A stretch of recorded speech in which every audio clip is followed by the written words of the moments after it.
je te rappelle que quand il a fini de dire ça, les mois qui ont suivi, les années qui ont suivi, il a tout fait. Ils l'ont éliminé.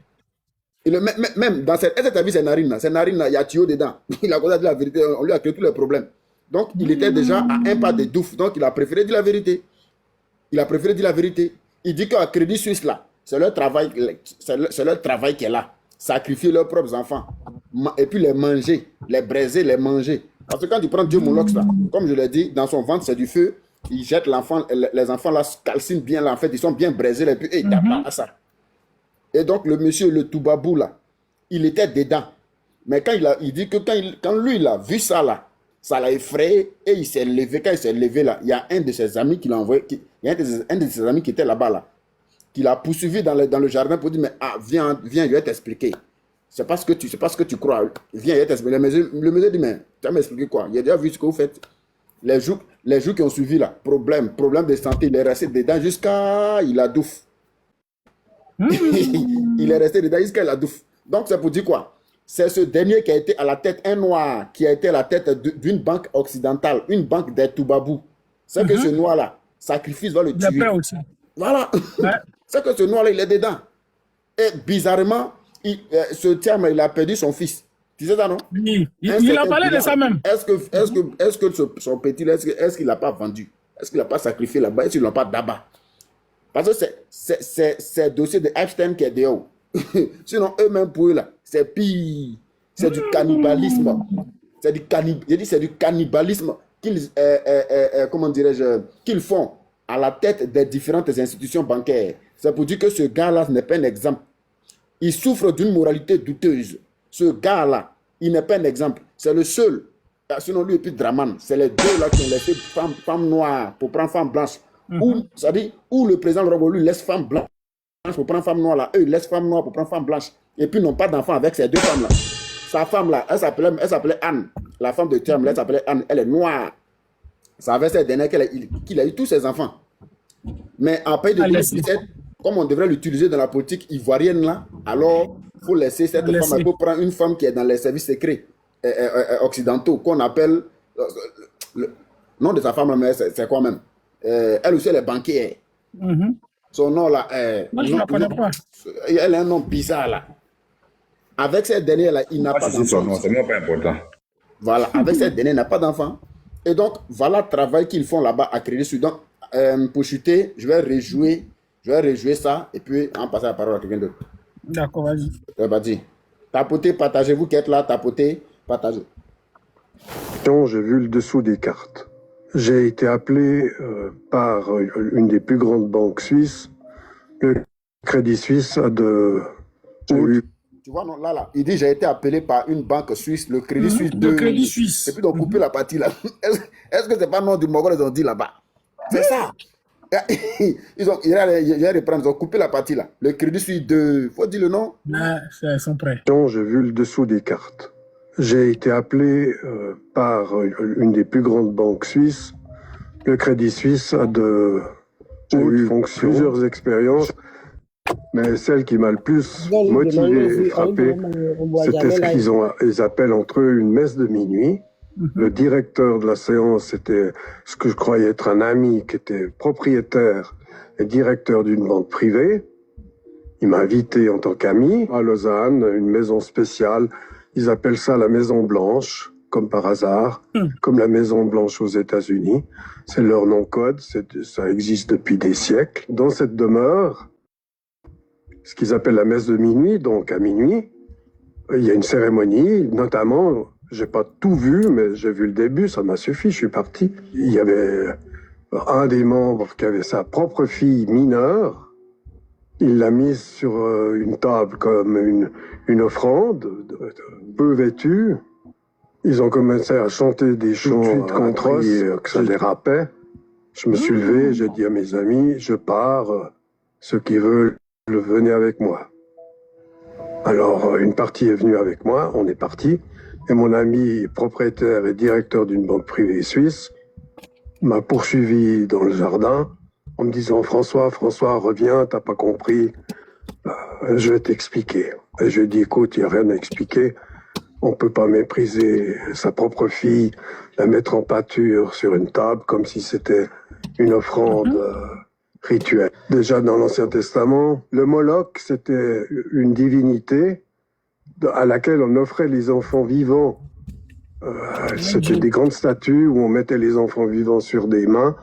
Ils avaient un mécanisme qui impressionnait le peuple. Et ces mains montaient les enfants vivants et les jetaient dans une bouche pleine de feu comme offrande dans le cadre de mes fonds. Donc, vous avez entendu, il y a une partie où il dit que celui qui était même à la tête de cette cérémonie-là, il est directeur, il est propriétaire, d'abord il a dit il est propriétaire, il est directeur d'une banque privée. Il parle de Crédit Suisse. Parce que ça dit son intervention-là, ou du moins sa confession-là, c'est entre 2016 et 2018, hein, c'est dans l'intervalle. Or, 2016-2018, là, qui était là-bas? Qui était là-bas? Question. C'est ce qu'il explique là, c'est un truc qui s'est passé, je crois bien, entre 2016 et 2018, mais je pense que son intervention, c'est entre 2018 et 2020. Mais qui était à la tête de Crédit Suisse de 2015 à 2020? C'est ça qu'il s'agit. On sait qui était à la tête de 2015 à 2020, c'est lui qui est là. C'est lui qui est là. C'est leur travail à la tête de Crédit Suisse, que je suis économiste, je suis banquier, j'ai travaillé à McKinsey, à Provence. C'est le travail qu'ils font là-bas. Voilà, donc est-ce que vous voulez dire merci beaucoup, camarade? Merci beaucoup. Parce que lui-même, il a parlé de la mort de son fils. Regardez la vidéo, mais je ne sais pas, où il a dit que la Suisse est un pays raciste, là. Il a parlé de son fils aussi. C'est ça, là, Laurent Gbagbo lui va faire. Laurent Gbagbo ne peut jamais sacrifier un enfant de quelqu'un sur un hôtel. Jamais de la vie. Vous voulez, par tous les moyens venus au pouvoir, faire la politique. C'est ceux-là qui sont arrivés en politique par effraction. C'est ce que j'ai dit là. Bien, Gogoli, c'est ce nom. Gogoli, vas-y, camarade. Il y a longtemps que tu es là, vas-y, frère. Attends, autorité était là avant. Non, attends, autorité, vas-y d'abord. Autorité Gobi. Oui. Vas-y, camarade. Monsieur le ministre, attends. Parmi les ministères, là, c'est quel ministère tu vas occuper? C'est celui de la communication ou bien c'est celui de la défense? En tout cas, tout me plaît. D'accord, ok. Sois salué.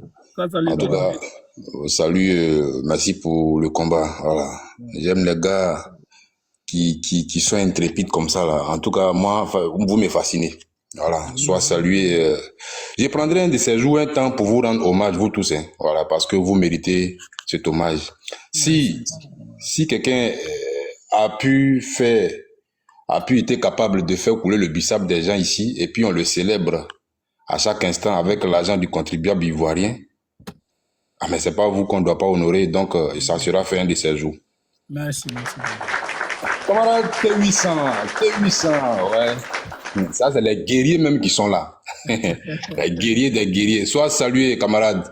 Les gars, ils ne laissent pas les baskets. En tout cas, je suis très, très content de toujours vous voir en ligne. C'est très important. Il y a la nouvelle qui est là. C'est la nouvelle Afrique. En tout cas, sois salué, camarades. Et le camarade Gogoli aussi, je te salue. Ok. Bien. D'abord, je vais revenir sur le soi-disant membre du PPACI qui est venu demander ici qu'est-ce qu'on doit faire pour maintenant, tout ça. Moi, il veut savoir le temps qu'il a pris tout à l'heure pour venir demander comment il faut savoir. Il aurait dû passer à l'action.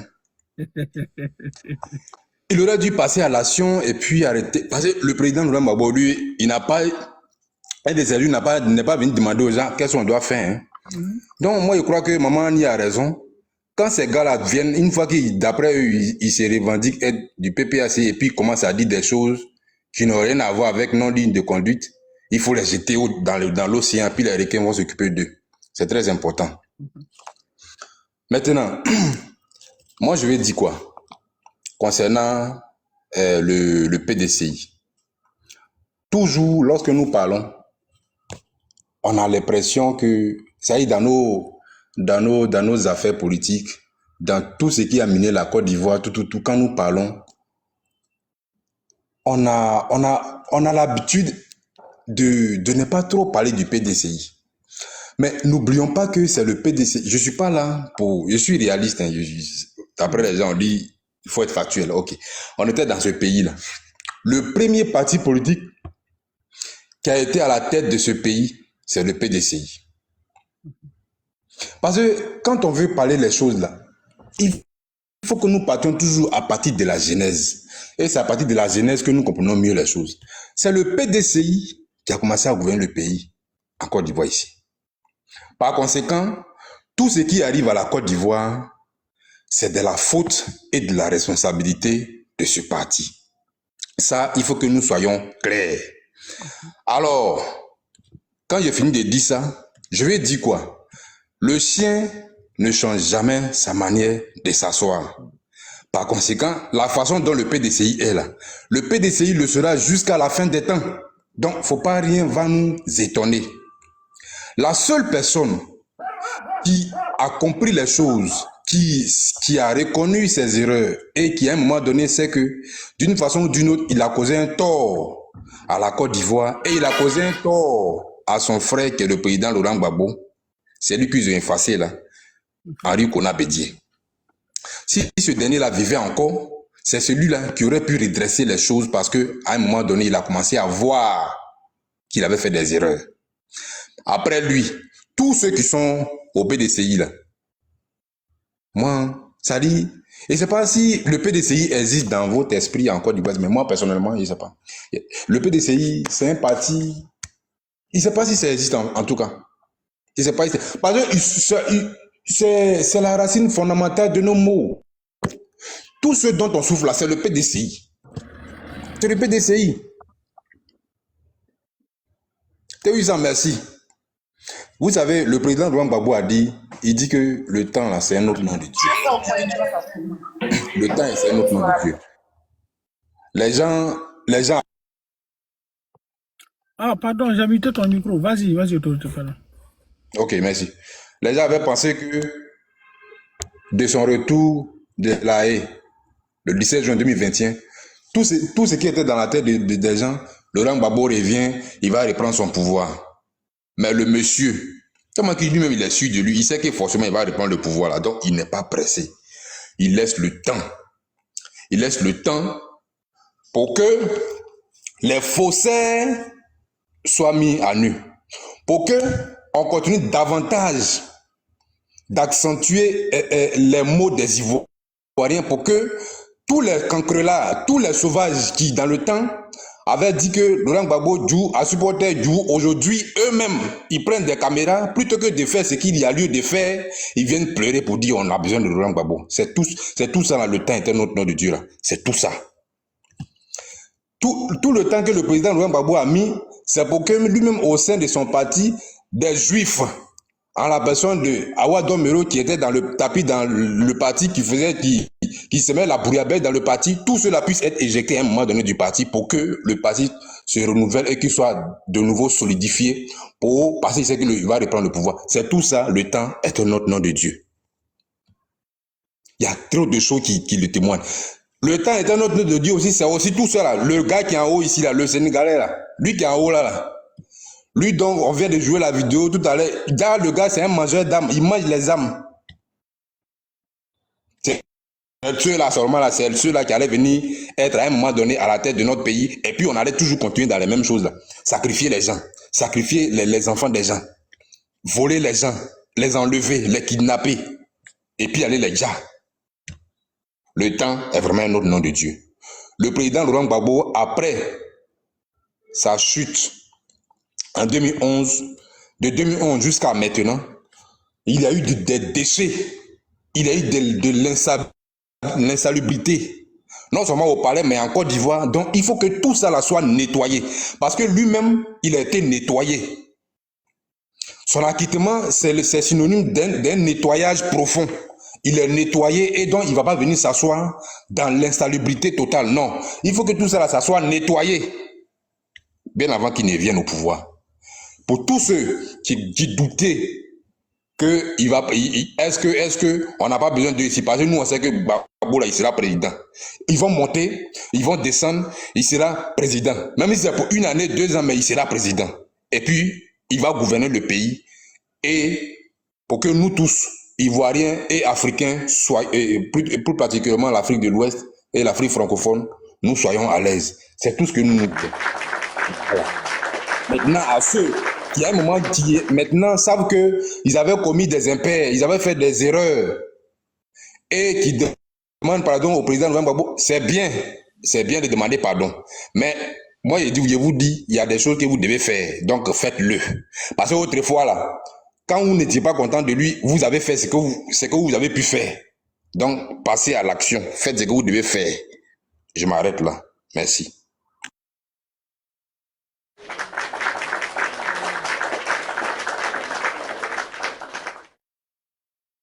Merci beaucoup, camarade. Merci beaucoup. Gogoli, vas-y d'abord. Gogoli, vas-y, puis Cécile va prendre la parole. Gogoli, tu es là? Je suis là. Vas-y, camarade. Bonsoir, combattant. Ah, le ministre, ça va? Comment tu vas? Ça va bien, hein? Moi, je serai très bref. Hein. Voilà. Moi, je serai très bref. J'ai même pas envie de m'attarder sur le personnage derrière l'écran là. Voilà. Parce qu'il n'en vaut pas la peine. Il n'en vaut pas la peine. Il ne connaît pas la Côte d'Ivoire. Et les vrais Ivoirois ne le connaissent pas. Il est avec les multinationales là. Lui là, c'est un pion de Rothschild. Mais on va faire. C'est la Côte d'Ivoire a besoin de. Bon, je parle même plus de. Je parle même pas de lui-même parce que voilà, c'est cet énergumène là, voilà. Déjà, il n'est pas ivoirien, comme les autres que j'ai même pas envie de dire leur nom. Ma bouche est tellement sacrée que j'ai même pas envie de prononcer le nom de certaines personnes dedans. Je fais allusion à ceux qui sont assis au pouvoir et il y a le sang des Ivoiriens sur leurs mains là. Tu sais pourquoi je suis monté, frère?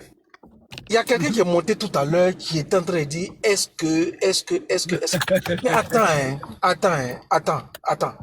Et lui aussi, il va dire qu'il suit le combat et l'idéologie de notre Gbagbo. Non mais attends. C'est quoi? C'est l'hôpital qui se fout de la charité ou c'est le contraire? Ici, là, nous ne sommes pas dans les histoires de suppositions. Ici, là, c'est Gbagbo, matin, midi, soir, jusqu'à minuit. Et du 1er au 1er. C'est-à-dire du 1er janvier au 1er janvier. C'est Gbagbo. Répète encore. Répète ce que tu as dit là encore. Oui. Ici, c'est Gbagbo et Gbagbo. Et avec nous, c'est Gbagbo du 1er au 1er. Nous ne sommes pas dans les suppositions. Quelqu'un qui vient prendre le pouvoir, en moins d'1 an, il est attaqué par tout le monde entier. Il est attaqué par tout le monde entier. Il a résisté. Parce que les Ivoiriens ont cru en lui. Les vrais Ivoiriens, bien sûr. Hein? Les vrais Ivoiriens. Aujourd'hui, ceux-mêmes qui ont été trompés, je vais parler de mes frères nordistes qui ont été trompés aujourd'hui là, ils sont assis par terre. Ils sont assis par terre. Ça bouillonne dans leur corps comme ça. J'ai un ici en Allemagne là. Voilà. Parce que bon, T800 me connaît, hein. T800 connaît chez moi en France. Il y a un ici en Allemagne avec qui on a eu des altercations politiques. Il vient s'asseoir dans mon salon ici là. Il coule les larmes. Il dit, ouais, Gogoli, vraiment, vous avez eu raison. Vous avez eu raison. Je lui ai même dit, ah, c'est ce qu'on vous disait. Hein. Vous avez pensé que on n'aime pas les djoulas. Aujourd'hui, là, voilà ça. Ça vient vers vous. Vous allez sentir ça.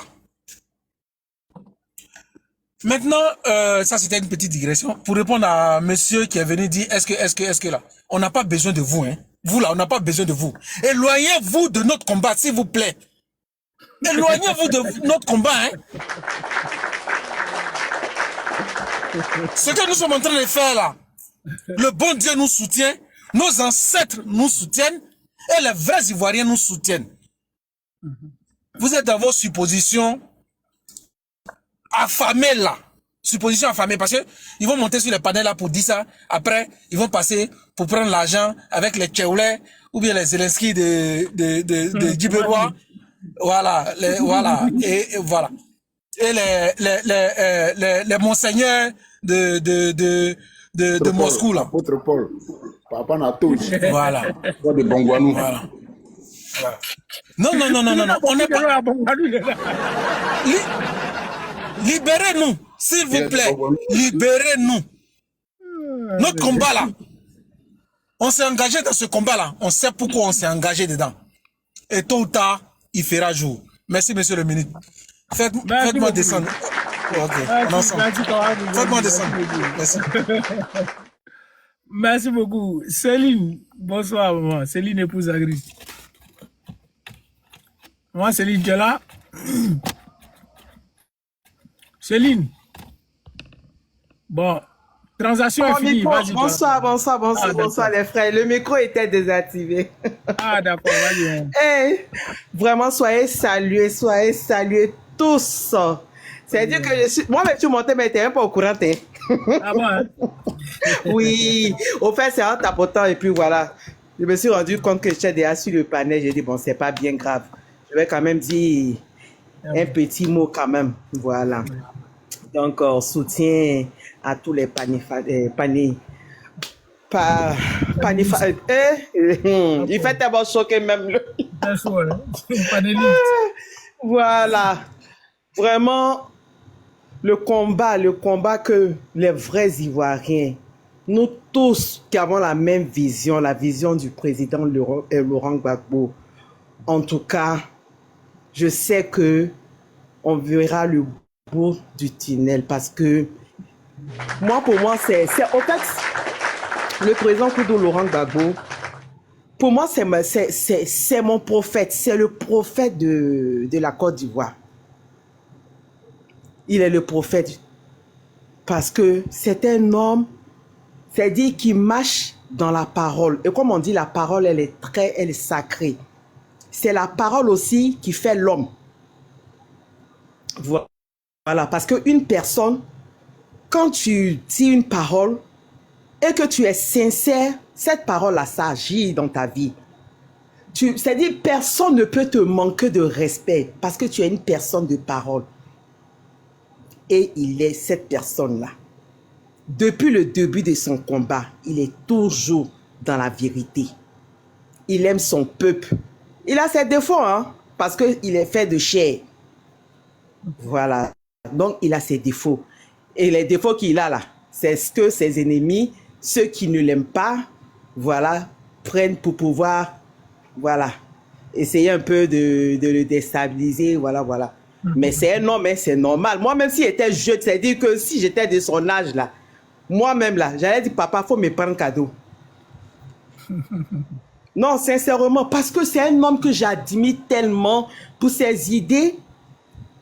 Je me rappelle encore quand j'étais toute petite, parce que mon papa, il était Gbagbo. Et en ce moment-là, c'est dire que les gens étaient un peu dans... Tu vois, c'est dire que si tu supportais Gbagbo, tu risquais même ton boulot. Effectivement.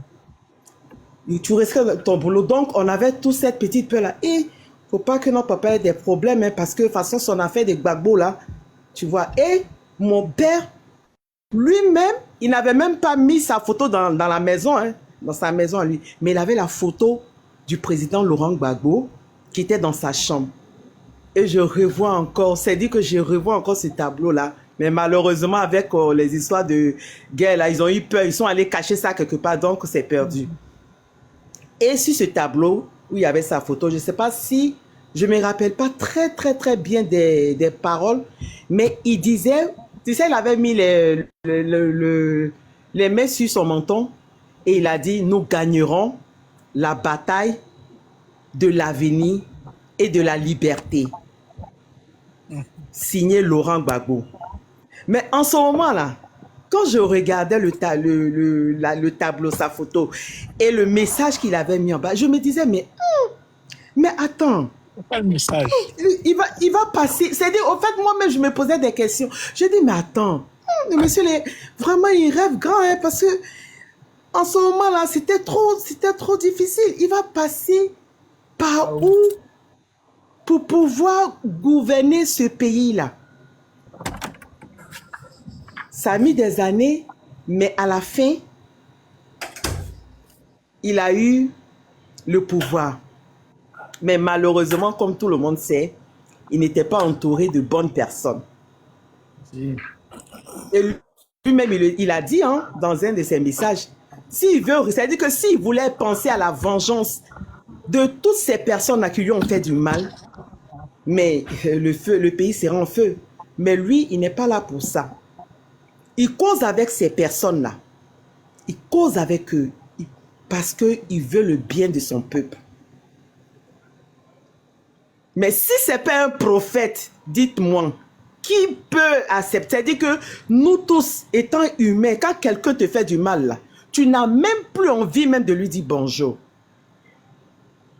Tu ne veux même plus avoir affaire. Tu t'éloignes carrément de lui. Mais ce monsieur-là, malgré tout ce que ses ennemis, ces personnes, même celui que vous connaissez même qui est au pouvoir là, malgré le mal qu'il a fait à Koudou, mais Koudou est quand même allé le saluer. Dieu merci, Dieu merci que il a eu au moins, ce jour-là, au moins il a dit la vérité, que ce monsieur-là, quand ma mère est décédée pendant que j'étais en exil, il a permis que je puisse venir enterrer ma mère. Un homme qui te fait du bien comme ça. Un homme qui a permis même que tu aies tout et tu oses lui faire. Et tu penses que ce monsieur-là, cet homme-là, Dieu va permettre qu'il laisse, c'est-à-dire qu'il parte comme ça, qu'il disparaît sur la terre? C'est pas possible. Si vraiment le bon Dieu que nous tous en qui on croit, parce que je pense que tout le monde croit en Dieu, que tu sois de n'importe quelle religion, ce Dieu-là ne va pas permettre. C'est-à-dire que tout le monde verra sa gloire. Et aujourd'hui, tout le monde est en train de voir sa gloire. Tout le monde est en train de voir ça. Tout le monde maintenant regrette. Tout le monde, on savait, il est bon, il est comme ci, il est comme ça. C'est-à-dire que Dieu l'a mis en haut jusqu'en... Non, vraiment. Et que Dieu permette que, avant que je ne quitte sur cette terre-là, que je puisse un jour, c'est-à-dire embrasser seulement ses pieds. C'est mon prophète à moi. De toute façon, je l'aime là. C'est-à-dire que l'amour d'une fille, c'est pas amour, l'autre amour là. Non, non, non. Mais l'amour d'une fille. J'ai dit à cause de Koudou, moi j'ai marché. C'est-à-dire il est venu faire meeting dans mon quartier. Au terrain de la sauge fiable. J'ai couru, on a couru de la sauge fiable. On l'a suivi jusqu'au plateau de cuir. J'ai dit, on n'a même pas senti la fatigue même. Mais si je le vois là, je vais lui rappeler ça. Donc vraiment, je vous dis merci pour le combat. Merci vraiment pour nous les sans-voix. Voilà, nous, on peut pas venir parler, voilà, parce que bon, on suit, mais on peut pas, parce que bon, on a d'autres choses qu'on fait, voilà, comme nos activités. Donc, tu comprends, mon frère. Quand tu mets, c'est-à-dire, dès que tu commences à parler politique là, c'est fini, tu as affiché. Voilà. Sinon, on suit vraiment tout ce que vous faites, vous les combattants. Vraiment, merci beaucoup, mon frère. Merci à vous tous. Comme le monsieur a dit tout à l'heure là, vraiment, vous devez être honorés. Vous devez être honorés parce que le travail que vous faites, l'amour de la patrie, c'est-à-dire que à cause de cet amour-là, vous ne pouvez même pas aujourd'hui aller voir vos familles. Mais c'est Dieu qui est fort. C'est Dieu qui est fort. Le jour va se lever très bientôt. Donc vraiment, merci encore. Merci de m'avoir donné la parole. Et soyez salués encore vous tous. Vive la Côte d'Ivoire. Merci beaucoup. Merci. Amen, amen. Bon, merci beaucoup, Maman Sexy. Merci. Elle voulait juste ajouter un petit mot, hein, c'est ça qu'elle a là. Maintenant, si elle voulait parler là, on sait ça. Merci beaucoup, maman. Merci infiniment. Transaction est finie. Vas-y, camarade. Transaction est finie. Oui, je suis là. Avant de commencer, d'abord, j'aimerais d'abord saluer tous ceux qui sont sur le panel. Je te salue aussi à toi aussi, qui est le modérateur. Vraiment, je suis très ravi d'être aujourd'hui parmi vous. Alors, aujourd'hui, nous parlons de beaucoup de choses, des sujets de la Côte d'Ivoire. On parle du président Laurent Gbagbo. Voilà pourquoi, d'ailleurs, je suis venu sur le panel parce que vraiment, nous tous aujourd'hui, on voit ce qui se passe en Côte d'Ivoire. Aujourd'hui, beaucoup de personnes sont dans le regret. Beaucoup de personnes regrettent, et même ceux qui sont du parti au pouvoir, et beaucoup regrettent. On voit tout ce qui se passe aujourd'hui, les casses, les déguerpissements, ça ne vise pas que l'opposition, même ceux qui sont du parti au pouvoir, eux-mêmes, ils subissent aussi les casses. Donc aujourd'hui, franchement, moi, tout ce que je peux dire, c'est que vraiment, nous prions vraiment Dieu pour que vraiment Dieu nous délivre, franchement, parce qu'aujourd'hui, c'est ce que les Ivoiriens sont en train de vivre actuellement. Vraiment, c'est pas facile. Aujourd'hui, je vous le jure, je suis sur ce panel-là. Il y a certaines choses que j'aimerais vraiment dire, mais je vais m'abstenir de dire parce que bon, je suis en Côte d'Ivoire. Vous-même, vous savez ce qui se passe en Côte d'Ivoire.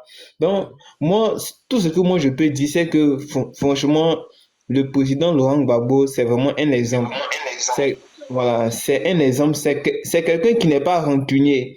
Parce que si il était rancunier, moi je pense que ceux qui sont là, ils ne seraient pas là. Parce que c'est quelqu'un qui n'est pas rancunier, c'est quelqu'un qui a toujours eu pitié, c'est quelqu'un qui a toujours eu l'amour de son prochain en fait. Moi je me souviens en 2010 lors de la campagne présidentielle, moi j'étais à Dabou. Voilà, j'étais à Dabou, le président Laurent Gbagbo, il était venu avec toute son équipe faire la campagne. Vraiment, on a vu vraiment la ferveur, on a vu comment est-ce que les gens étaient mobilisés. Même moi-même j'étais dans la foule, je galvanisais les gens. Vraiment, c'était intéressant quoi. C'est-à-dire toute la ville de Dabou était dans le mois. Tout le monde était content. Il y avait des choses bougeaient. Franchement, c'était vraiment émouvant. Bon, bref. Malheureusement, on a vu tout ce qui s'est passé. Franchement, ça fait mal. Ça fait mal vraiment de voir la Côte d'Ivoire dans ces états aujourd'hui. Parce que moi, je n'aurais jamais pensé que la Côte d'Ivoire allait vivre aujourd'hui tout ce que nous vivons actuellement. Tout à l'heure, la dame a parlé, elle a dit qu'elle, franchement, que si elle voyait le président Laurent Gbagbo un jour, elle allait lui faire un bisou sur son pied.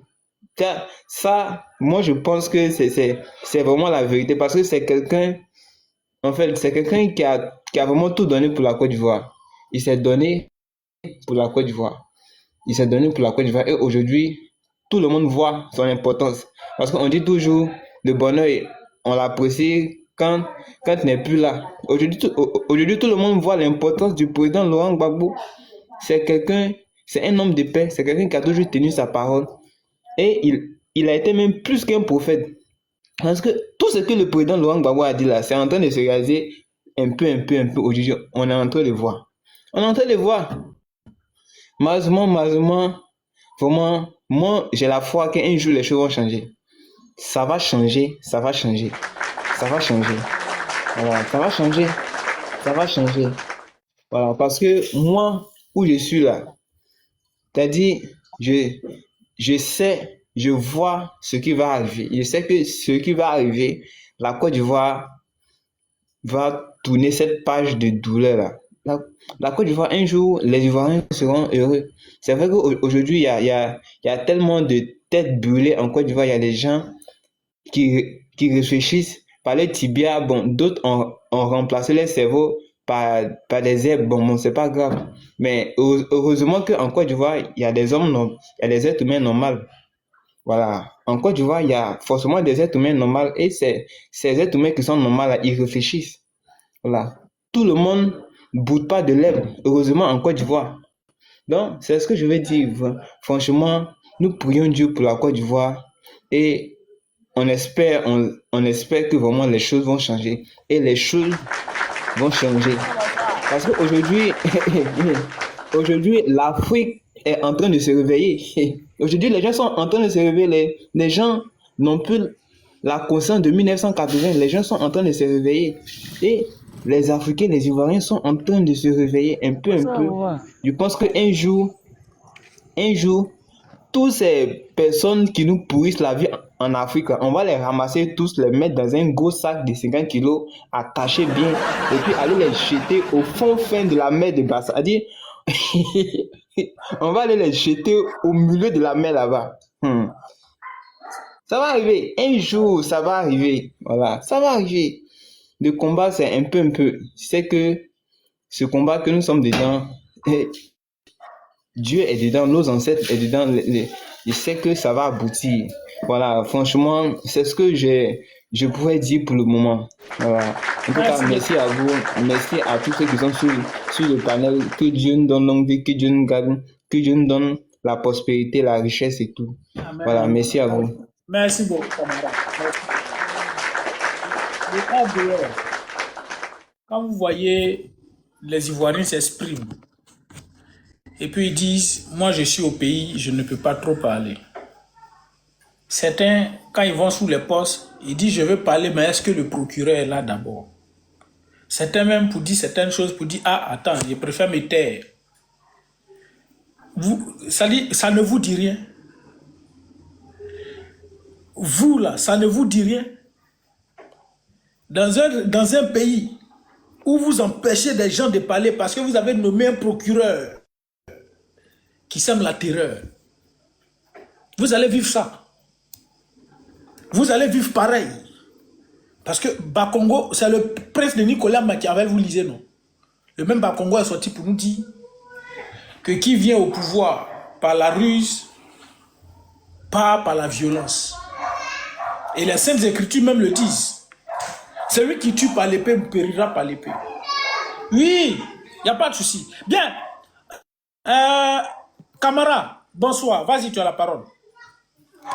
Yana? Ça va? Camara, tu es là? Camara. Camara a oublié son nom. Lokosu Robert, vas-y, tu as la parole, camarade. Non, ne sois pas ici. Ne sois pas ici. Je ne dois pas sortir ici. Lokosu Robert. Tonton Robert, tu es là? Tonton Robert n'est pas là. Il est là. Allô, ici là. Vas-y, camarade.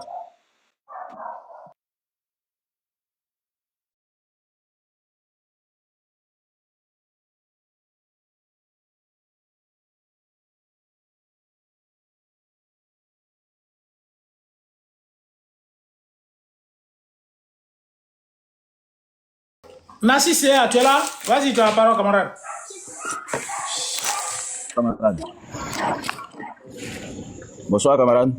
Va saluer, camarade. Vas-y. Comment vas-tu? Excusez-moi, comment vous allez-vous plutôt? Voilà. Je vous dis encore merci pour votre panel. Et vraiment, ça me fait ma deuxième fois maintenant que je viens sur votre panel et puis vous m'accueillez très bien. Je vous dis encore merci. Franchement,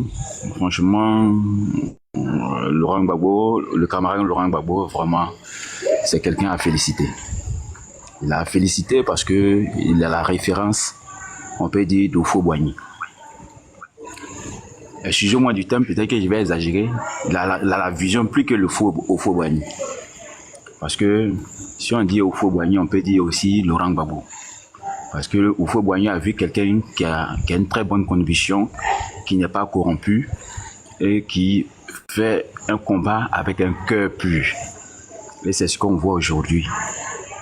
Donc, je vais dire quoi encore après? Le PDCI, c'est un parti rusé. Très, très rusé. Et quand Laurent Gbagbo faisait son meeting, je ne sais pas si c'était à Dabou ou bien à Benoît, si je me souviens très bien, lui il disait que venez pour qu'on puisse faire le combat ensemble. Il n'a pas fait d'exception à personne. Même s'il était seul, il pouvait faire ce combat. Mais il ne pouvait pas porter lui seul le nom. Voilà pourquoi il dit venez. Là, demain, tout le monde, le PDCO ou autre parti politique allait rentrer dans l'histoire. Voilà ce qu'ils cherchaient. Mais malheureusement, ils sont venus. Même avant qu'ils ne viennent, ils disent, mais je vois votre dos. Tous ceux qui viennent là, sachez venir. Car on sait où on va. Mais réellement, ils ont prouvé ce qu'ils étaient venus faire. Ils étaient venus vendre la lutte. Et ils étaient venus pour anéantir même le peuple ivoirien, rien que pour leur cause. Rien que pour leur cause. Mais Dieu merci, comme Laurent Gbagbo, il a la sagesse. Il a l'art de la sagesse et il a su les dribbler. Aujourd'hui, nous voici. Finalement, ils sont assis à Paris.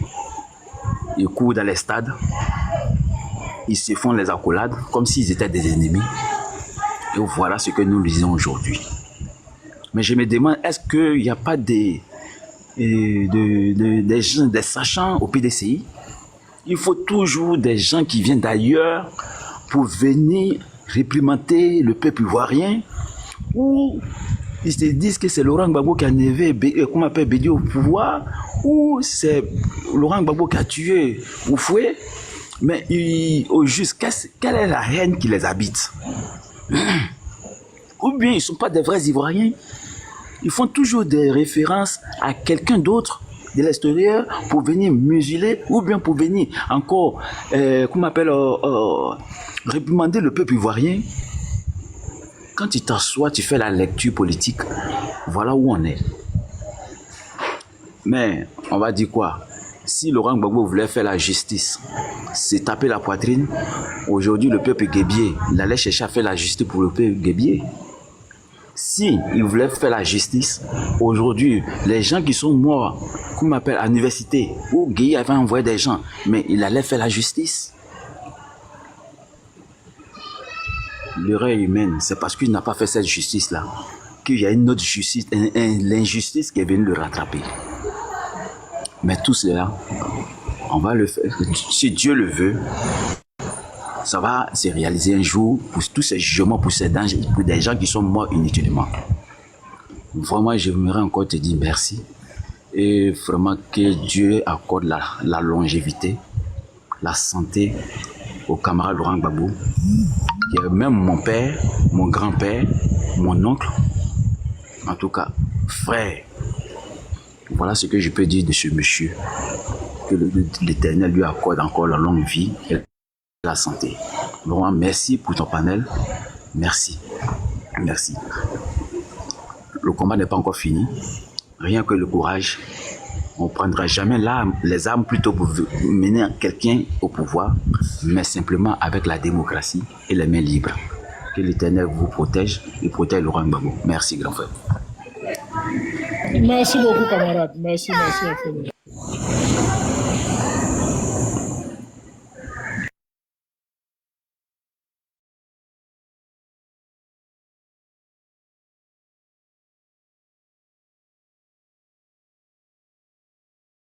Ton micro est fermé, hein? Ton micro est fermé, Premier ministre. Ton micro est fermé. Ah, d'accord. Kemit Assumé, bonsoir. Vas-y, camarade. Bonsoir, monsieur le ministre. J'espère que tu vas bien. Bonsoir, les camarades. Otep à tous ceux qui sont en bas. Merci de tapoter. Annie de Babou, je te vois en bas. Merci pour les tapotages et les soutiens. Bonsoir à tous. T800. Il n'y a pas de match aujourd'hui ou bien? Tu es sur le panel là, c'est pourquoi? Il y a un match aujourd'hui, hein. Normalement, il y a ton pays, la France, qui joue. Enfin, bref, c'était ma petite parenthèse, monsieur le ministre. Le sujet, moi, je vois le sujet, c'est Daouda Fraya. Ça m'intéresse beaucoup, ce sujet-là. Et je tiens à...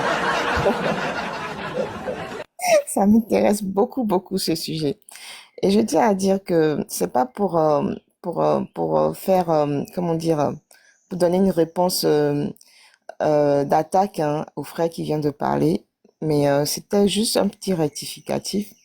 C'est vrai que les deux personnages, Houphouët-Boigny et Laurent Gbagbo, le président Laurent Gbagbo, avaient l'amour, enfin je parle pour le président au présent, Laurent Gbagbo au présent, ce qu'ils ont en commun, c'est l'amour pour la Côte d'Ivoire et pour le peuple ivoirien. Ça s'arrête là. En ce qui concerne la vision, c'est deux visions complètement opposées, parce que le président Gbagbo, il a une vision de souverainiste. C'est quelqu'un qui veut que son pays soit souverain, qui veut que son peuple soit souverain, son peuple puisse jouir des richesses de sa terre et pouvoir aussi faire évoluer son peuple dans le développement économique sur le plan sanitaire et autres, pour que aussi la Côte d'Ivoire puisse, comment on peut dire ça, éblouir certains pays de la sous-région et voire même plus. Et quand on parle de la Côte d'Ivoire en tant que pays exemplaire, c'est-à-dire que quand on voit les Ivoiriens qu'on se dit, voici un homme qui passe. Donc, le président Gbagbo veut donner de la dignité à l'être ivoirien et pas la soumission, contrairement à ce qui a été le cas du président Houphouët-Boigny, qui est rentré dans la soumission. On a beau dire que oui, c'était un stratège, il était intelligent, c'était pour... Non. Il n'était pas prêt il n'était pas prêt à être un révolutionnaire, et il a démontré par A plus B à travers toutes ses positions, et jusqu'à aujourd'hui, toutes ces positions, tous ces actes, nous le payons très cher aujourd'hui. Vous voyez de qui je parle, suivez mon regard. Il y a Daouda Fraya, mais avant Daouda Fraya, il y a Pantalon Sauté Fraya, que nous subissons jusqu'à aujourd'hui.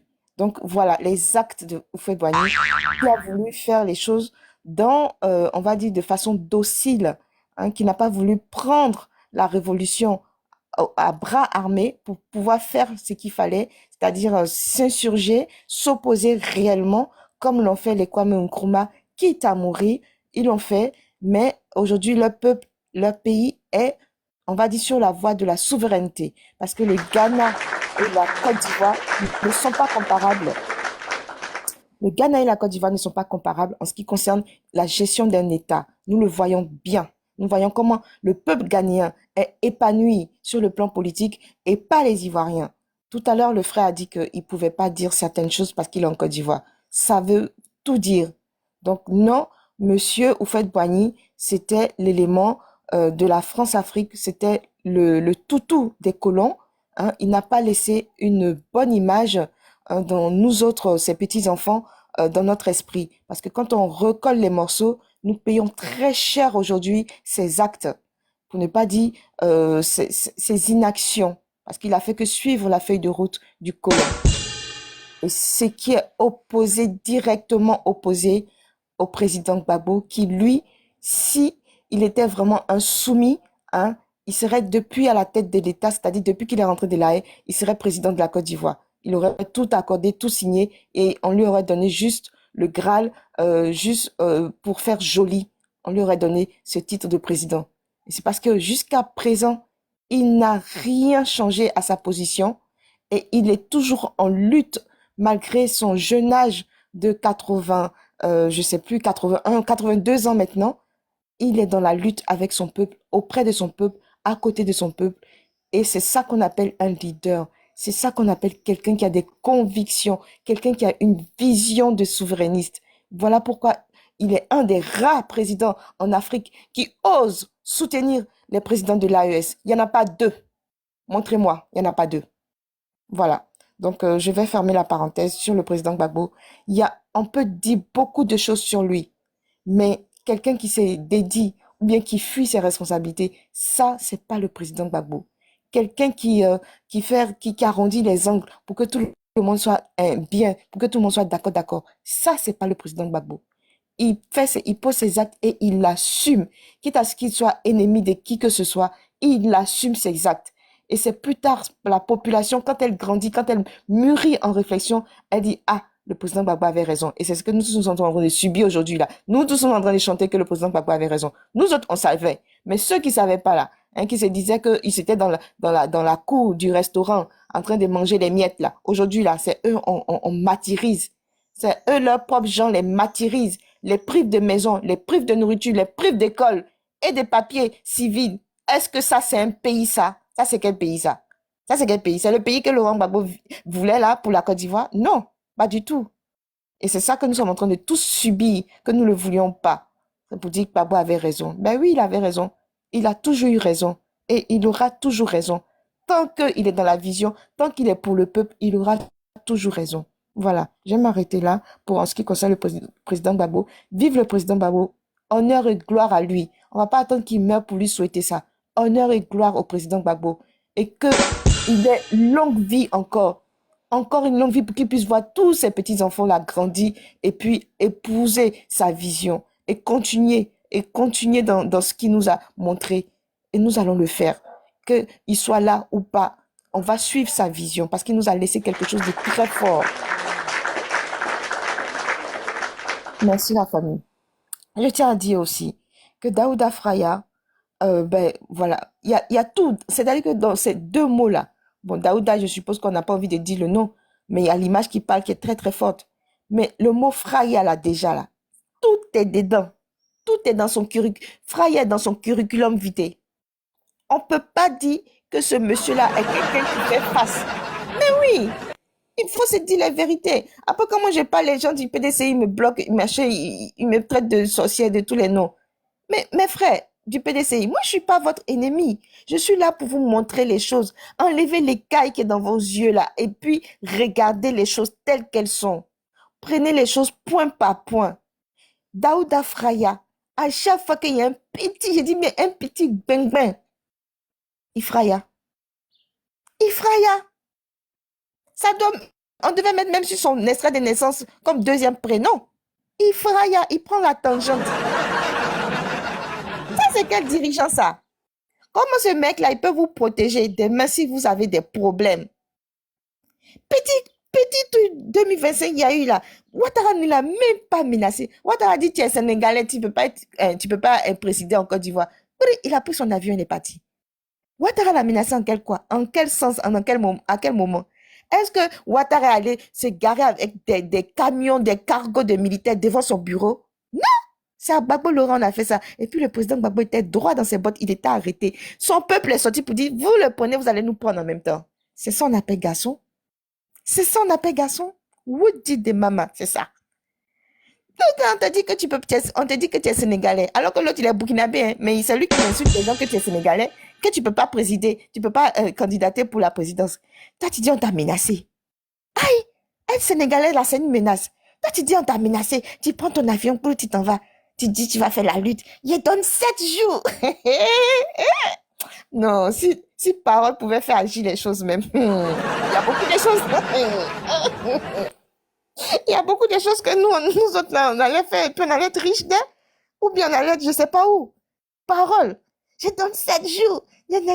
On va prendre le pouvoir. Eh, mon frère, 7 jours-là, c'est passé depuis, on est en 2026. Jusqu'à juin, 2026, ça m'est en train de finir. On est en juin. Bientôt, on va être en juillet.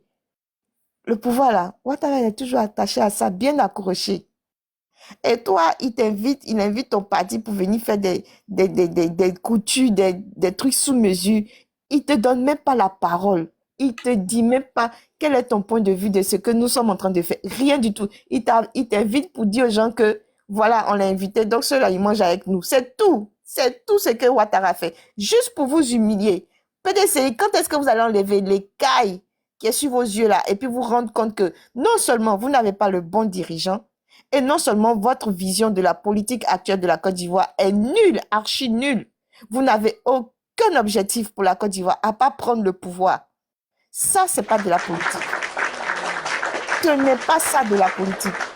La politique, quand on fait la politique, on a une vision claire et nette pour son peuple.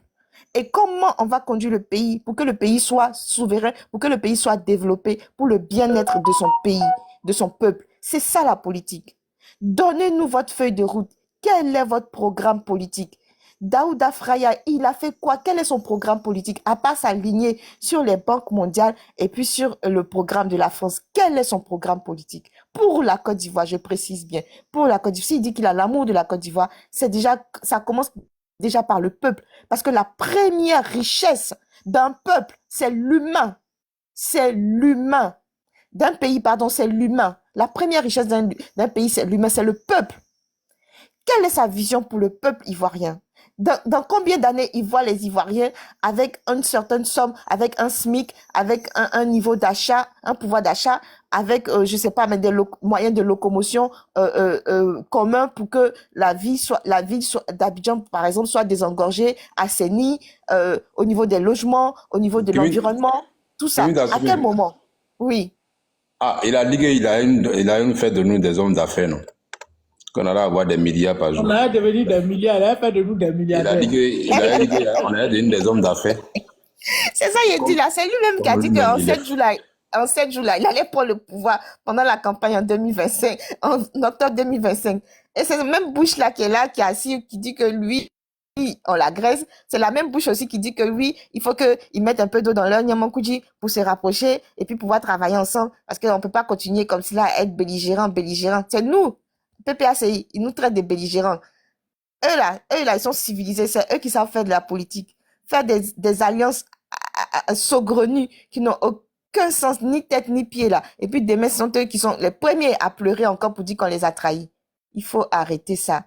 Il faut que le passé là vous serve de leçon. Bédié l'a compris malheureusement trop tard. Et comme il avait très bien compris et qu'il voulait vraiment changer la vision des choses, vous savez ce qu'on a fait de lui. Vous savez ce qu'on a fait de lui. On l'a arrêté en plein élan. Parce que le vieux là, il avait ses bobos hein, en tant que vieux. Mais il avait toute sa tête et il n'était pas malade comme on a voulu nous faire croire que la maladie l'a déjà. C'est faux. C'est manque de soins.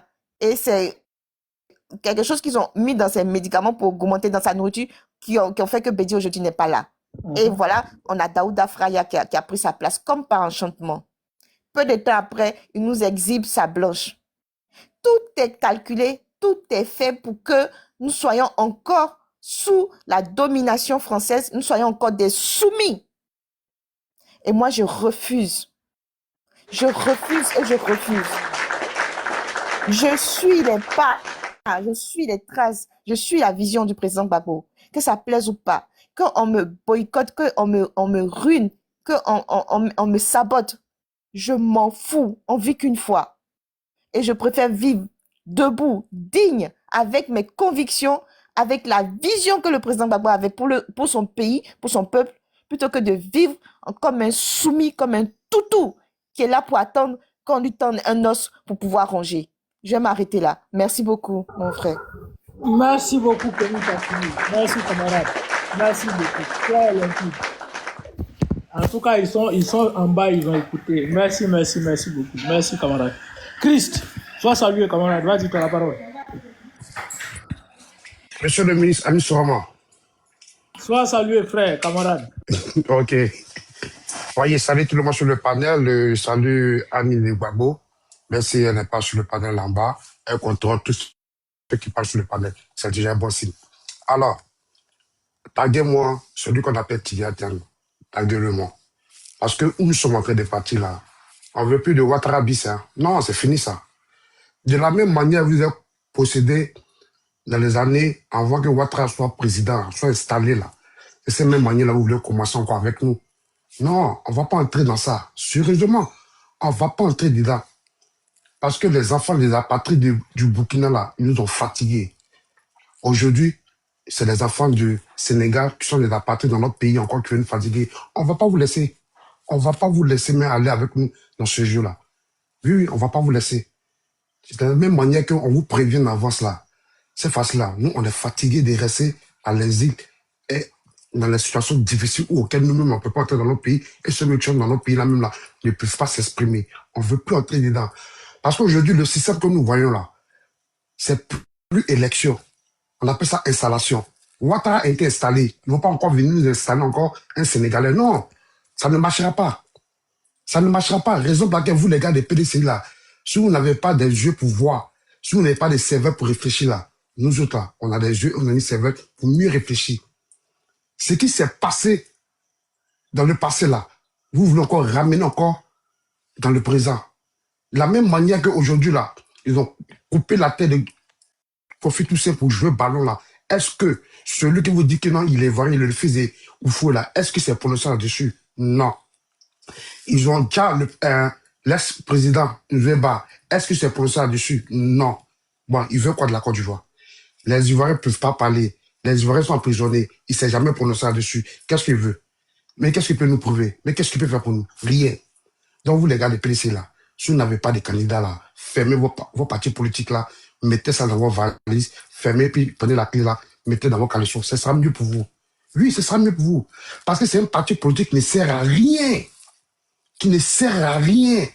Depuis la mort du, comment on l'appelle, du premier président, Félix Houphouët-Boigny là, jusqu'à aujourd'hui là, vous avez lutté tout et tout quand vous bédiez pour le pouvoir, après nous déstabiliser là. Vous avez lutté jusqu'à aujourd'hui là, vous ne pouvez pas. Donc qu'est-ce qu'il faut faire? Il faut se rallier derrière les mauvaises personnes. On a vu en 2010, vous êtes allé vous rallier à Ouattara. Mais ce même Ouattara, il vous a violé vous tous. Il vous a montré comment j'ai un pays. S'il était ivoirien là, il allait se comporter de telle sorte qu'aujourd'hui là, l'honneur de Bédié là, ça allait toujours continuer dans le cœur des Ivoiriens. Mais il a coupé tout coup parce que Bédié s'est rallié à lui. Donc aujourd'hui là, vos bêtises que vous voulez organiser pour nous servir là, non, on ne mangera pas de ce repas là. Ce repas là, vous allez manger ça vous-même. Et ça ne sert à rien aussi de venir qu'on appelle là, prendre le nom du guide pour pouvoir faire vos sujets. Arrêtez. Si vous n'avez rien à dire là, fermez vos gueules. Fermez. C'est ça encore plus mieux. T'as pas vu un gars de PDCI, un communicant de PDCI qui a parlé sans mettre le nom du président Laurent Gbagbo. Est-ce qu'aujourd'hui, c'est le président Laurent Gbagbo qui est au pouvoir? Est-ce que celui qui détient l'appareil de l'État? Non. Mais on vous voit toujours en train de parler et mettre le nom du président Laurent Gbagbo. Que ça soit la dernière fois. Nous, les enfants de Gbagbo, on vous parle. Que ça soit la dernière fois que vous mettez son nom dans votre sale gueule. Parce que vous, là, quand on va vous récupérer là, on ne va pas vous faire cadeau, hein. On va vous confondre avec le RDA. On ne va pas dire que non, vous êtes ivoirien. Parce que tous ceux-là, tous ceux qui parlent des Tijata là, nous, on les considère comme des apatrides. Oui, on les considère comme des apatrides, on ne les considère pas comme des Ivoiriens. Parce qu'un bon Ivoirien ne peut pas se mettre derrière le PDCI, ne peut pas se mettre derrière encore, comment on appelle, le COGEP.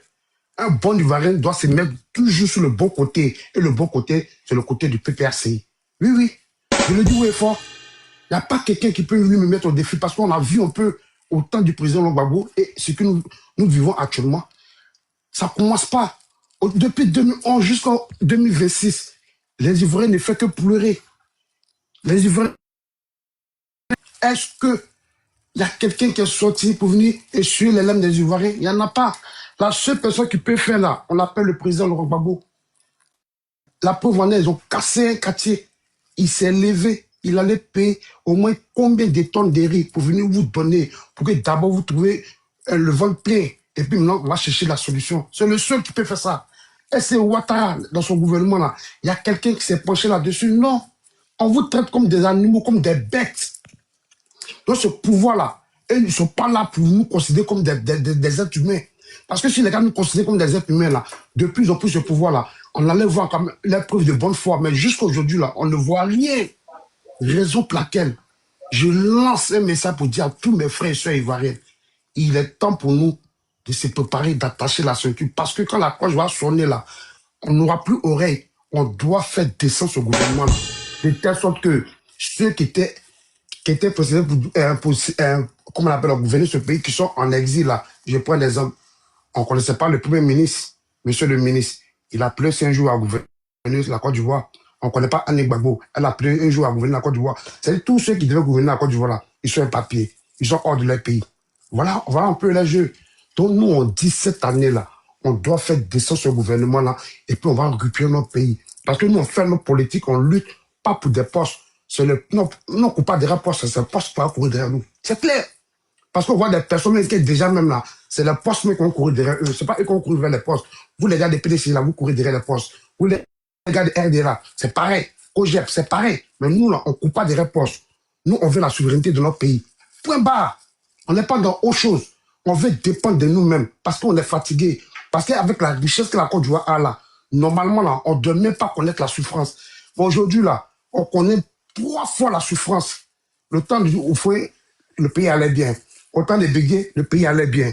Au temps des Gbagbo, le pays allait bien. Mais au temps des Dramane, là, venez, on va parler. Venez, on va parler. Qui mange 2 fois par jour? Qui arrive coucher chez lui à la maison? Il n'y en a pas. Il n'y en a pas. Aujourd'hui, quelqu'un qui faisait 70 kilos, aujourd'hui, tu le vois, il fait 55 kilos. Quelqu'un qui faisait 90 kilos, aujourd'hui, tu le vois, il fait 72 kilos. C'est qui? Ce drame. Donc, les gars, il est temps de connaître ce qu'on veut dans notre vie. Côté parti politique, là, mettons de côté. S'il y a ce côté parti politique qui est vrai, là, sur le PPAC, le reste, là, c'est les faits divers. Oui, je vous dis la vérité, hein. Le reste, là, c'est les faits divers. Donc, tous ceux qui sont en train de revendiquer, qui sont en train de se prononcer pour nous, faire des contradictions avec nous, là, ces gens-là, c'est parce qu'ils n'ont plus la Côte d'Ivoire en otage. Ces gens-là n'ont plus la Côte d'Ivoire en otage. Donc, ils ont peur de perdre leurs biens, ils ont peur de perdre ce qu'ils leur donnent à manger chaque jour. Donc, qu'est-ce qu'il faut faire? Il faut combattre ceux qui veulent prendre la vraie terre. Aujourd'hui, là, nous tous, nous savons que tous les Ivoiriens qui vivent sur le territoire ivoirien, et tous là, c'est des prisonniers à ciel ouvert et ils sont vendus en même temps que la terre. Oui, on nous ramène dans le temps de l'esclavage. C'est ce que nous constatons, on nous ramène dans le temps de l'esclavage. Comment est-ce qu'on peut maltraiter un être humain qui dort dans les cimetières? C'est du jamais vu. Ça là, même si je dis qu'aujourd'hui on fait la politique, mais je ne peux pas accepter de voir mon prochain tomber au cimetière. Je ne peux jamais accepter ça. Il faut être maudit comme moi, je ne peux jamais accepter ça. Monsieur Draman envoie ça. Donc famille, je vous demande pardon. Nous sommes en train de partir là. Il faudrait que ça soit un tout réel, un combat réel. Il ne faudrait pas que ça soit un combat d'intérêt. Non, je ne veux pas ça. Je veux qu'on lutte. Je veux qu'on lutte pour récupérer notre pays. Et ce pays-là, on doit lutter pour l'avoir. Raison pour laquelle, si le président Gbagbo est encore toujours avec nous, lui seul, il sait pourquoi. Et puis, il n'a pas compris de poser le drapeau. Famille, il y a un téléphone qui sonne là. Il y a le micro, s'il vous plaît. Merci Chris pour ton intervention. Merci. Il est toujours farouche. Quand il parle, tu sens que c'est un homme qui parle. Rebonsoir à tous, hein, Kenny Assumé, ma reine d'amour, comment tu vas? Autorité Gold, Narcisse, fille de Kama, Tata Bibiche. Bonsoir à tous. Ok, je vais passer la parole à Bibiche parce que ça fait longtemps qu'elle est là. Bibiche, tu es présente? Bibiche, tu es là? Bibiche?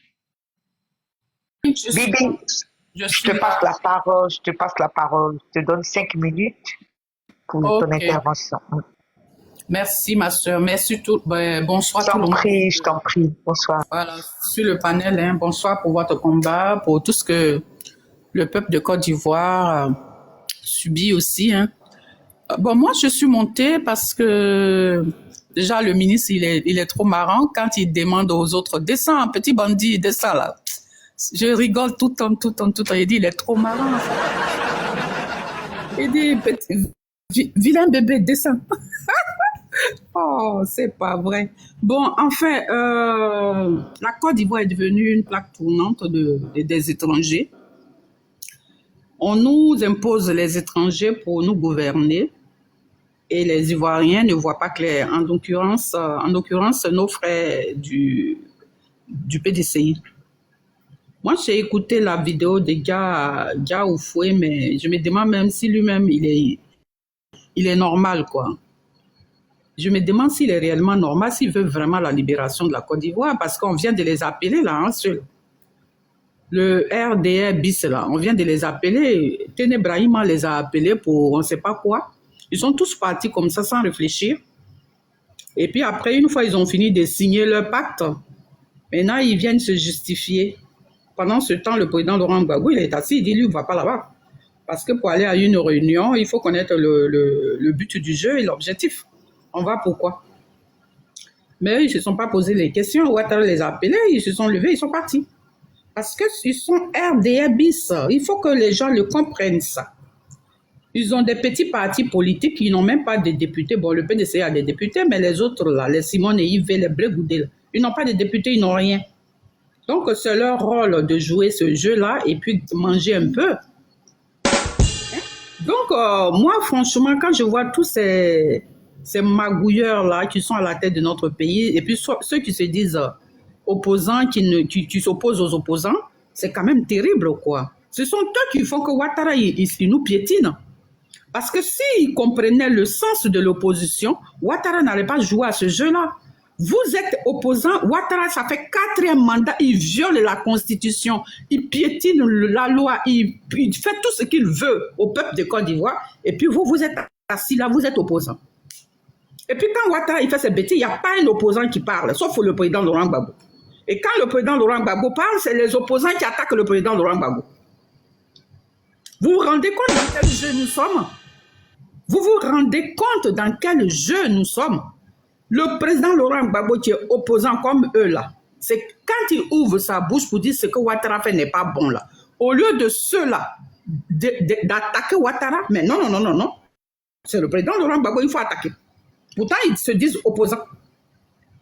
Comprenez que ceux-là, ils ne sont pas opposants, ils sont avec le RDR. C'est le RDR bis. Parce qu'ils ne réfléchissent pas, ils ne sont pas là pour la libération de la Côte d'Ivoire, ils ne sont pas là pour le peuple, le bonheur du peuple de Côte d'Ivoire. C'est quoi ça? Les militaires qui viennent nous chercher? Vous comprenez? Tu dis important en fait. Non, mais je sais, je rigole. Donc, comment il s'appelle Fraya là? Daouda Fraya là. Lui, on ne sait pas d'où il vient. On ne sait pas sur quelle planète il est né. Et puis un matin, il débarque. Il a fait 25 ans d'absence de la Côte d'Ivoire. Et puis un matin, il débarque. Un matin, il vient être candidat. Un matin, il veut gouverner le pays. Et puis cet homme-là, il a des militants. Il a des militants qui sont avec lui. Moi, j'ai écouté une de ses vidéos où il disait que, je ne sais pas si vous avez écouté ça aussi, où il disait que lui, quand il sera président de la République, il fera de telle sorte, il va voter une loi pour interdire les femmes africaines de faire des enfants. Celui-là. Si, ça circule même cette vidéo depuis 2 ou 3 jours. Ça circule. Voilà. Ça est sur les réseaux sociaux. Mais les militants du PDCI n'ont pas vu ça. Les femmes du PDCI n'ont pas vu ça. Lui, là, si ses parents avaient voté ces lois-là, il serait né, ce Daouda Fraya, là. Si ses parents avaient eu cette loi aussi, est-ce que lui, il serait né? Toi, tu es africain. Et puis, tu dis, si moi, je deviens président, je ferai de telle sorte qu'au lieu de faire... Parce que si les femmes africaines font beaucoup d'enfants, les enfants, là, elles n'ont pas les moyens pour les éduquer et puis ils deviennent délinquants. Donc, je ferai de telle sorte que les femmes fassent un enfant ou 2 enfants au maxi. C'est celui-là qui peut gouverner l'Afrique. Au moment où les choses, comment ça s'appelle, Assimi Goïta, les Ibela font de telle sorte que leur peuple soit heureux, tout le monde soit heureux là. Lui, il dit, il va interdire les femmes de faire des enfants en Côte d'Ivoire. Donc, si on interdit les femmes de faire des enfants en Côte d'Ivoire, ben, si toi, tu n'es plus président, qui va être président? Parce que être président, c'est de génération en génération. Une fois tu vieillis ou tu n'es plus là, tu disparais. Ceux qui sont nés là, ce sont eux qui grandissent, ils vont à l'école et puis ils deviennent présidents. Mais si toi, tu interdis aux femmes de ne pas faire les enfants là, qui va te remplacer un jour? Hein? Donc, ce sont des menteurs. C'est une association des malfaiteurs. C'est une association des brigands, de voleurs qui veulent s'accaparer de notre pays pour nous anéantir, c'est tout. Maintenant, le second problème que j'ai voulu évoquer aussi, lui, il est aux États-Unis. Et puis, son parti politique n'a pas de chef. Le parti politique, là, n'a pas de chef. Le chef, il est en balade. Le chef, il est aux États-Unis. Le lendemain, il est en New York, en France. Le lendemain, eh bien, il est en exil. Et puis, il a un parti politique qui l'attend. Les militants l'attendent. Comment ces militants peuvent attendre leur chef qui est en balade, qui se balade partout? Et c'est ceux-là qui ont bouche pour parler sur le président Laurent Gbagbo.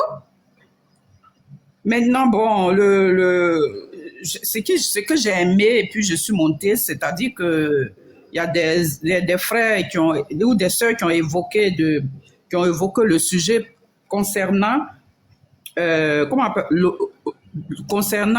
on appelle ça? Il faut honorer le président Gbagbo Laurent. Ça m'a vraiment touché, quoi. Franchement, ça m'a touché parce que ce monsieur, il mérite ça, quoi. Il faut l'honorer. Il faut créer une journée Gbagbo Laurent pour l'honorer. Parce qu'on ne va pas attendre qu'il disparaisse pour faire les atalakou, quoi. C'est maintenant qu'il faut le faire. Et cette histoire d'honorer le président Laurent Gbagbo, il va falloir qu'on en parle tout le temps sur les panels pour que ça prenne de l'ampleur. Créer même une journée spéciale pour lui. Faire sortir des pailles.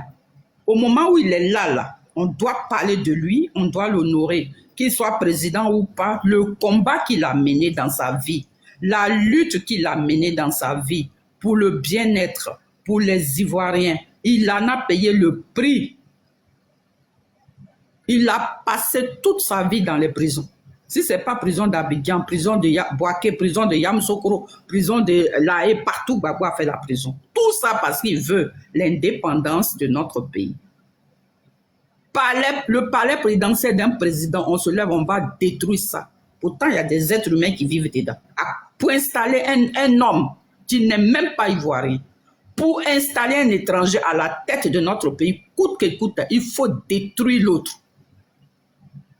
Donc, notre président Laurent Gbagbo, qu'il soit président ou pas, qu'il soit au palais ou pas, il est notre président. C'est lui que le peuple a élu. C'est lui que le Conseil constitutionnel a donné le droit d'être le président des Ivoiriens. Donc, celui-là, on doit l'honorer matin, midi, soir. On doit avoir une journée spéciale pour lui. Parce que ceux-là, ils honorent leur... comment on appelle ça? Celui qui coupe peut-être des gens. Hein. À plus forte raison, nous qui avons un autre qui veut que les... Comment on appelle ça? Les planteurs soient heureux. Les Ivoiriens soient heureux. Tout le monde soit heureux là. Lui, on ne va pas l'honorer. Donc, voilà ce que j'ai voulu dire. Je vous remercie. Camarade Bibi, belle intervention. J'ai beaucoup aimé en tout cas. Moi, j'ai beaucoup aimé. Ben, c'est ce qu'on a dit, hein. Mais moi, j'aimerais dire aux gens que faut qu'on prenne conscience et faut qu'on sache à partir d'aujourd'hui qu'on n'a qu'un seul opposant en Côte d'Ivoire. On a un seul parti de l'opposition en Côte d'Ivoire qui est le PPACI. Tout le reste, c'est des franchises du RDR, que s'en déplaise, que ce soit, en tout cas tous les partis que vous connaissez, tous ceux-là, j'ai même pas envie de les citer, parce qu'ils sont pas très importants, c'est des franchises du RDR. Et moi, ce gars-là, c'est Daouda Fraya, là, franchement, il me fait de la peine, en fait, surtout ces militants, ces intervenants qui montent sur des panels, qui se disent qu'ils parlent les gros français, qui connaissent trop l'histoire de la Côte d'Ivoire, alors que l'histoire de la Côte d'Ivoire, ils la transforment en leur faveur. Et c'est dommage, ça fait pitié.